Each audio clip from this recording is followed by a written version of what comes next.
Silakan duduk kembali Bapak Ibu Saudara-saudara, bisa kasih senyum sedikit. Baik, anugerah Tuhan, kesempatan hari ini kita masih dapat beribadah, baik kita yang ada di gereja maupun yang ada di rumah, biar kita sama-sama diberkati dan ditolong oleh Tuhan. Baik, mari dapati pembacaan firman Tuhan dalam Mazmur 62 ayat 1 sampai ayat yang ketiga. Saudara dapat simak dalam Alkitab saudara. Kalau di dalam Alkitab bentuk elektronik maka ayat 1 dan 2. Kalau Alkitab dalam bentuk buku maka ayat 1 sampai ayat 3. Mazmur 62 ayat 1 sampai 3. Untuk pemimpin biduan menurut Yedutun Mazmur Daud. Hanya dekat Allah saja aku tenang, daripadanya lah keselamatan. Hanyalah Dia gunung batuku dan keselamatanku, kota bentengku, aku tidak akan goyah. Amin. Sama-sama katakan amin. Dan silakan duduk kembali. Bapak Ibu Saudara-saudara yang dikasihi oleh Tuhan Yesus Kristus, apa yang saya sampaikan ini baru kemarin saya dapatkan melalui sebuah renungan yang disampaikan oleh seorang teman saya saat ini gembala di Sumba, dan menyampaikan renungan ini melalui grup WA angkatan 2729. Saya masuk di grup itu dan dia selalu memberikan renungan. Saya baca renungan ini dan anugerah Tuhan membuat saya semakin mengerti tentang ayat-ayat ini. Bapak Ibu Saudara-saudara, ayat ini tidak asing di telinga kita, betul? Saya waktu masih kecil, masih remaja, saya pernah ikut di mobil trek untuk pergi ibadah di kampung yang lain. Dan ada lagu Pantekosta dulu. Hanya dekat Allah saja aku tenang. Mereka nyanyi-nyanyi itu, mama-mama nyanyi-nyanyi lagu sampai lompat-lompat di atas mobil. Luar biasa. Banyak gubahan ayat ini dijadikan pujian, dijadikan lagu. Baik lagu dalam bentuk penyembahan atau dalam pujian. Dan saudara-saudara yang dikasihi oleh Tuhan Yesus Kristus, dari lagu-lagu itu dan dari ayat firman Tuhan yang disampaikan yang tadi kita baca, saya coba memberi judul renungan pada pagi hari ini. Pada siang hari ini kita butuh ketenangan. Saudara butuh ketenangan? Amin. Setiap orang butuh ketenangan. Dalam rumah tangga dibutuhkan ketenangan. Dalam usaha dibutuhkan ketenangan. Dalam pekerjaan dibutuhkan ketenangan. Karena dengan ketenangan kita bisa menghasilkan hal-hal yang baik. Namun sayangnya masalah silih berganti muncul, baik masalah dalam rumah tangga kita, masalah kesehatan kita, masalah saat ini, masalah dunia, corona, masalah ekonomi, pendapatan berkurang sementara karyawan banyak. Kemarin saya sama-sama beberapa unsur pimpinan dari Maksal mengantar 20 paket, baru 16 yang selesai bagi jemaat. Banyak yang tidak dapat karena hanya 20. Saya berharap kita jemaat mendonga, kalau Tuhan kehendaki akhir bulan atau awal bulan depan kita juga membagikan berkat bagi jemaat dan juga bagi tetangga-tetangga atau bagi orang-orang yang membutuhkan. Nanti akan disampaikan melalui WA. Bapak Ibu saudara-saudara yang dikasihi oleh Tuhan Yesus Kristus, ada banyak karyawan yang di PHK karena apa? Di rumah dan lain sebagainya. Tidak ada ketenangan dalam berusaha. Dan karena itu Bapak Ibu saudara-saudara yang dikasihi oleh Tuhan Yesus Kristus, dalam kondisi ini kita butuh ketenangan. Karena ketika tidak ada ketenangan, maka yang muncul ketakutan. Ketika tidak ada ketenangan, yang muncul kekhawatiran. Ketika tidak ada ketenangan, maka yang muncul kecemasan, penyakit dan lain sebagainya. Pada suatu kali ketika saya antar ibu gembala untuk mengurus rekening di BPD karena intensif dari lurah itu masuknya ke BPD. Jadi saya disuruh urus ke BPD dan ketika itu saya masuk ke ruang fotokopi dan di situ ada yang berbicara. Dia bilang begini, baik-baik orang tidak takut corona. Sakit di rumah sakit tidak boleh ada yang jenguk. Mati di isolasi tidak boleh ada yang lihat. Video pun dari jauh. Dikubur kayak binatang saja ditangkap. Akhirnya ini memunculkan ketakutan, kecemasan. Nah, Bapak Ibu saudara-saudara, dengan demikian maka kita jemaat TPD Mendonga membutuhkan yang namanya apa? Ketenangan. Bapak Ibu tenang hari ini? Atau kita gelisah, tidak bisa tidur, susah untuk makan, susah untuk minum? Kita jangankan itu, untuk senyum saja tidak bisa. Karena tidak bisa kita senyum, maka muncullah yang namanya sakit kepala, muncullah yang namanya pikiran yang aneh-aneh. Kita mulai membanding-bandingkan diri kita dengan orang lain dan berbagai macam hal akan muncul. Kenapa? Karena ketidakadanya ketenangan dalam diri kita. Saya ingin membagikan beberapa hal bagaimana supaya kita mengalami ketenangan. Yang pertama yang ingin saya bagikan bagi saudara dalam ayat yang kedua, hanya dekat Allah saja aku tenang. Bapak Ibu saudara-saudara yang dikasihi oleh Tuhan Yesus Kristus, kalau dalam terjemahan lama dia bilang seperti ini.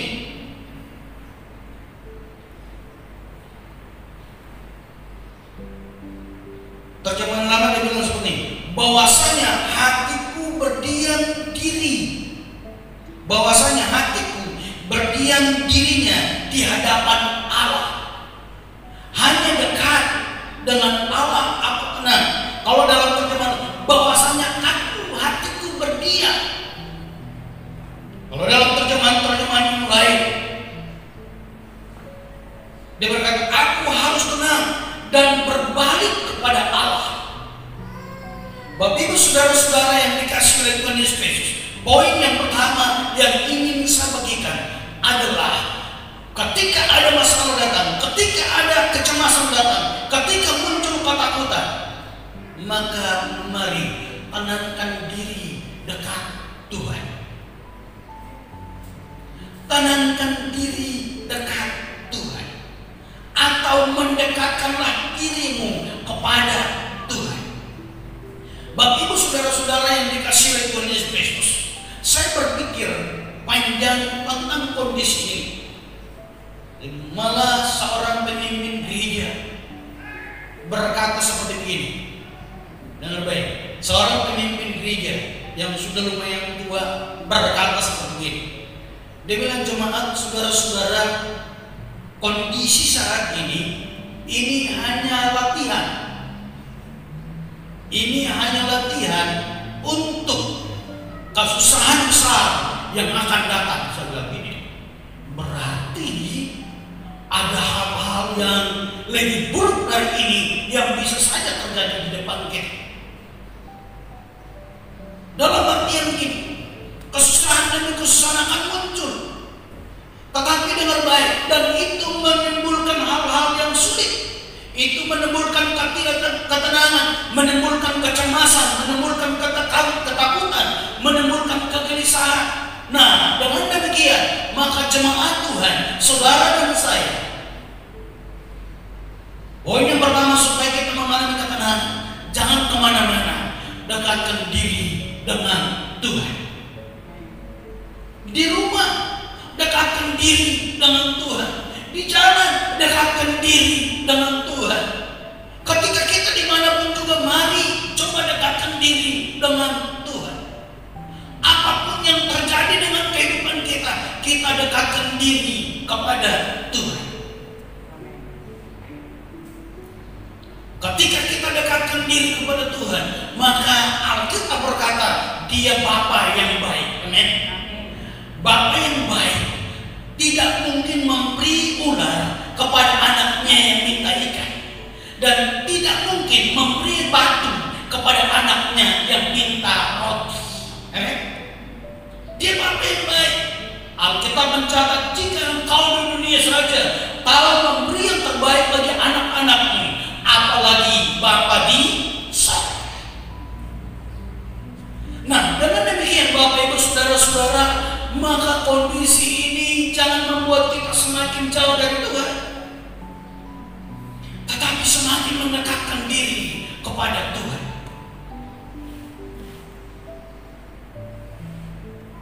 Banyak orang ketika pintu gereja ditutup, masih terbuka lebar-lebar, mereka jauh dari Tuhan. Ketika pintu gereja ditutup, mereka semakin jauh dari Tuhan. Mereka semakin tidak mendekatkan diri kepada Tuhan. Tapi dengan baik, bagi saudara yang ketika pintu gereja dibuka, Anda datang beribadah.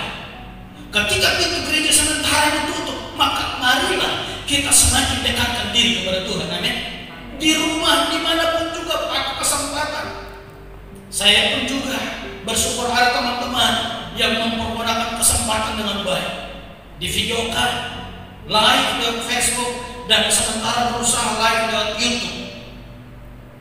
Alat-alat masih didoakan supaya cepat dapat alat-alat yang lebih baik. Nah, saudara-saudara yang dikasihi oleh Tuhan Yesus Kristus, dengan demikian maka kesempatan ini kita pergunakan dengan baik.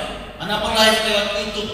Karena kesempatan firman Tuhan disampaikan kemana-mana. Karena akan ada saatnya kata kitab Amos, Alkitab diangkat. Seorang hamba Tuhan berkata, nanti ada saatnya video-video khotbah di YouTube dihapus, video-video khotbah di Facebook dihapus, semua media sosial ditutup untuk ajaran-ajaran orang percaya, ajaran-ajaran orang Kristen.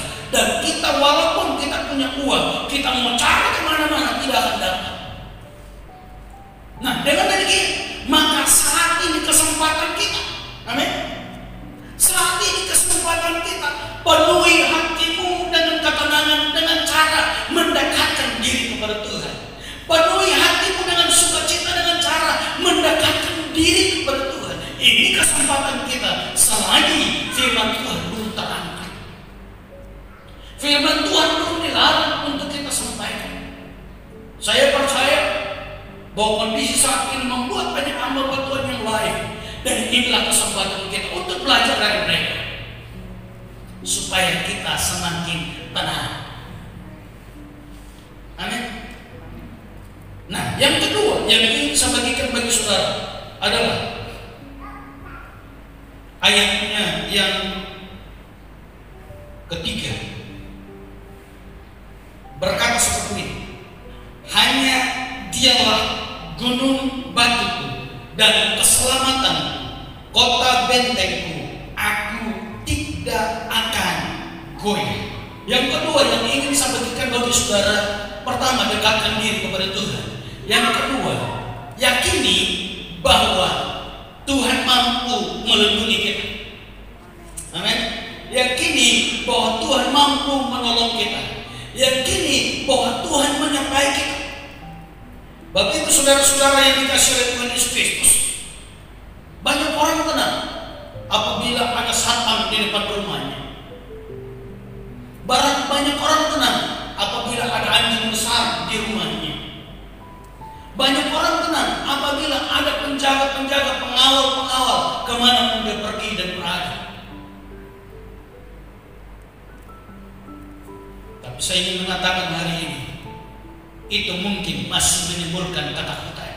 Itu mungkin bisa menimbulkan kecemasan. Itu mungkin bisa menimbulkan hal-hal yang tidak kita ingini. Tetapi ketika saudara dekat pada Tuhan, yakini bahwa Dia mampu melindungi kita. Amin. Saya pernah ke Bau-Bau baru satu kali keliling kota Bau-Bau ketika saya pelayanan tanggal 14 Desember beberapa tahun lalu, 18 Desember, Natal Pemuda wilayah 4, dan saya dipanggil waktu itu. Puji Tuhan, saya melayani di sana, dan setelah waktu pulangnya pimpinan saya Pendeta Yusuf Muda bersama ibu menjemput dan mengantar saya pulang ke bandara. Ketika itu dia putar-putar keliling kota Bau-Bau, dan selanjutnya dia bilang, mau lihat benteng? Baik, saya naik ke benteng. Masih ada video-videonya tersimpan. Saya naik ke benteng. Ternyata baru saya lihat langsung yang disebut benteng. Benteng itu di atas bukit yang tinggi, di atas gunung. Dan selanjutnya tembok untuk benteng itu lumayan besar, lumayan tebal. Dan di balik itu ketika ada jurang, maka di situ ada pantauan. Ketika dipikirkan dari mana musuh bisa masuk, maka di situ ditaruh senjata. Senjatanya besar-besar, masih ada sampai saat ini. Dan itu dijagai dengan ketat. Maka Daud bilang, Dia adalah Tuhan, adalah kota bentengku. Saya berpikir kalau saya tinggal waktu zaman itu di benteng yang di bawah, berarti saya tidak takut apa-apa. Kenapa? Karena dijagai, selanjutnya bentengnya kuat, dan saya tidak perlu takut. Karena sudah ada penjaga, ada lagi tembok yang tebal melindungi kita. Maka Daud bilang, Dia adalah kota bentengku, aku tidak akan takut. Bapak Ibu saudara-saudara, Anda jangan takut dengan corona. Bukan berarti kita sembarang. Oke? Bukan berarti kita tidak tunduk kepada pemerintah dengan cara cuci tangan yang baik, dengan cara pakai masker dan lain sebagainya. Walaupun kadang nafas sesak, itu benar. Saya saja kalau pakai masker kemana kadang saya buka dulu, tarik nafas. Kenapa? Karena dia bilang sudah basic, tidak pakai masker saja setengah mati bernafas, apalagi pakai masker. Ya, ini yang susah, tapi harus kita tunduk. Kalau tidak ada orang berbicara, kita buka saja bukan masalah, tapi lebih bagus kita pakai. Dengan tujuan kita menghindari hal ini. Tetapi kita jangan takut dengan ketakutan-ketakutan, kecemasan-kecemasan, kekhawatiran-kekhawatiran yang dimunculkan oleh corona, yang membuat kita berpikir bahwa Tuhan tidak mampu melindungi kita. Amin. Tuhan mampu melindungi saudara. Tuhan mampu menjadi kota benteng saudara. Tuhan mampu menjadi perlindungan buat saudara dan saya. Karena itu hadapi segala sesuatu dengan rasa syukur. Karena itu hadapi segala sesuatu dengan kebahagiaan. Jangan dengan ketakutan, kecemasan dan lain sebagainya. Karena itu hanya membuat kita rugi. Tapi ketika kita hadapi segala sesuatu dengan damai, dengan kebahagiaan, maka akan memunculkan senyum di hati kita. Melalui kata-kata kita orang diberkati. Jangan membuat melalui kata-kata kita orang ketakutan. Inilah Bapak Ibu saudara-saudara, sebenarnya saya khotbah hari ini masih tentang akhir zaman. Tapi ketika saya sudah belajar sambil tanya, jangan memunculkan ketakutan. Akhirnya saya harus ubah. Hanya dekat Allahku, aku tenang. Mari dekatkan diri kepada Tuhan, karena Tuhan mampu menjadi perlindungan buat saudara dan saya. Yang ketiga yang ingin saya bagikan bagi saudara adalah Yeremia 29 ayat 11. Yeremia 29 ayat 11 berkata seperti ini. Sebab aku ini mengetahui rancangan-rancangan apa yang ada padaku mengenai kamu. Demikianlah firman Tuhan, yaitu rancangan damai sejahtera dan bukan rancangan kecelakaan, untuk memberikan kepadamu hari depan yang penuh dengan harapan. Yang ketiga, yakini bahwa Tuhan tidak merancangkan kecelakaan bagi saudara. Amin. Sekali lagi, yakini bahwa Tuhan tidak merancangkan kecelakaan bagi saudara. Karena masalah ini terjadi, itu sebenarnya harus membuat kita semakin mendekatkan diri kepada Tuhan. Bapak Ibu saudara-saudara yang dikasihi oleh Tuhan Yesus Kristus, renungan yang saya baca itu menyampaikan tentang sebuah cerita. Menurut cerita itu pada abad 20 awal ada sebuah kapal yang menyeberang, kapal penyeberangan antar benua. Dalam penyeberangan kapal ini dia menuju Amerika Serikat. Sebelum mencapai daratan, di tengah-tengah laut ada badai yang begitu parah, mengancam keselamatan orang-orang yang ada di kapal. Saudara tahu, semua orang panik, semua orang ketakutan.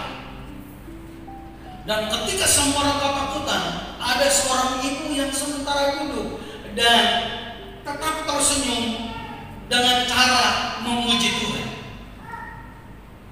Orang-orang lain panik lari kiri kanan, tapi dia tetap tenang, dia memuji Tuhan, dia tutup mata dan menyembah Tuhan. Ada seorang yang dekat situ memperhatikan ibu ini. Bisa ini ibu tenangnya, masalahnya sementara badai, tapi kenapa dia bisa tenang? Akhirnya orang ini mendekatkan diri kepada ibu ini dan bertanya, "Ibu, bisa sementara badai begini mengancam kehidupan kita, sebentar bisa-bisa kapal ini tenggelam. Kenapa kau senyum-senyum saja? Kau menyanyi, kau memuji, menyembah Tuhan?" Ibu ini menjawab dengan jawaban yang menurut saya lumayan radikal. Dia berkata seperti ini, "Saya ingin pergi ke Amerika menemui putra saya. Jika Tuhan berkehendak, saya sangat bersyukur karena akan bertemu dengan putra saya di daratan.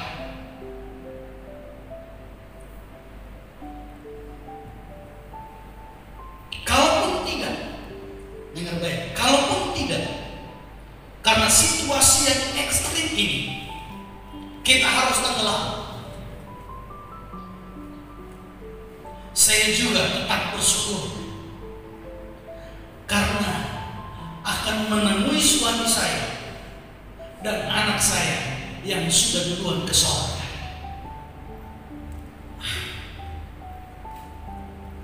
Bisakah kita berkata seperti itu di tengah situasi ini? Misalnya saya barangkali, jika Tuhan menghendaki saya tetap ada di Kendari, maka saya akan tetap bersyukur melayani Bapak Ibu Saudara. Tapi jika saya harus mengakhiri hidup di kota Kendari, maka saya juga tetap bersyukur karena akan bertemu dengan papa mama saya dan saudara-saudara saya yang lebih duluan ke surga. Ini sebuah jawaban yang lumayan radikal. Kenapa? Karena dia yakini Tuhan tidak merancangkan kecelakaan kepadanya. Yusuf dalam Kejadian 50 ayat 20 berkata seperti ini, "Memang kamu telah mereka-rekakan yang jahat terhadap aku, tetapi Allah telah mereka-rekakannya untuk kebaikan, dengan maksud melakukan seperti yang terjadi sekarang ini, yaitu memelihara hidup suatu bangsa yang besar."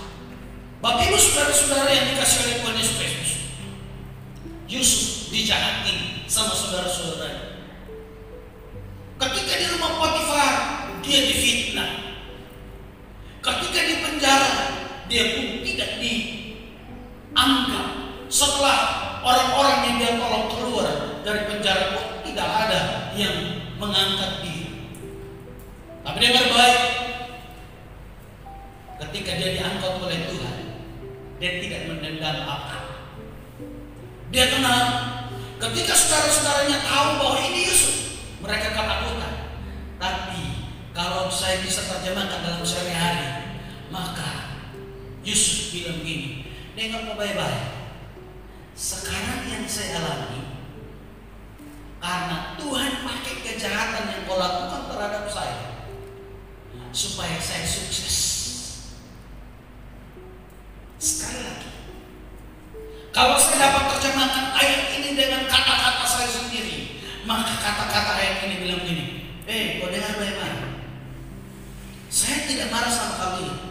Saya tidak mau usir kalian. Saya tidak menghukum kalian. Kenapa?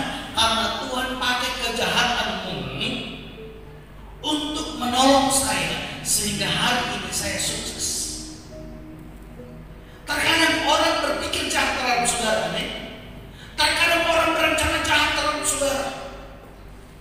Tetapi dengan baik, kejahatan yang orang rancangkan itu Tuhan pakai untuk membuat kita melewati proses ini, proses untuk mencapai kesuksesan.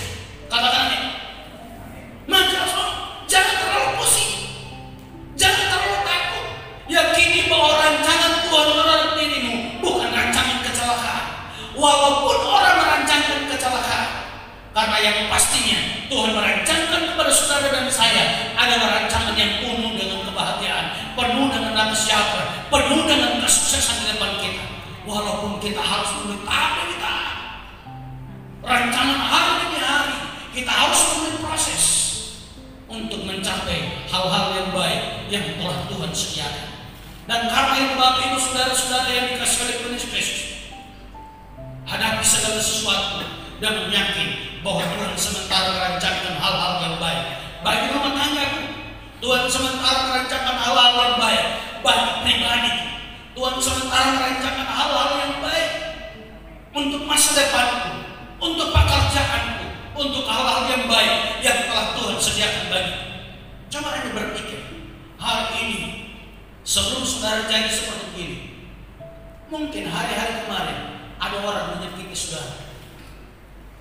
Mungkin hari-hari sebelumnya ada orang tidak suka dengan saudara.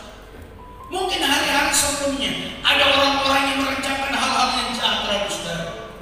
Tetapi kalau saudara ada hari ini, itu karena rancangan Tuhan merubah hal yang jahat yang orang ingin lakukan kepada kita menjadi hal-hal yang baik. Amin.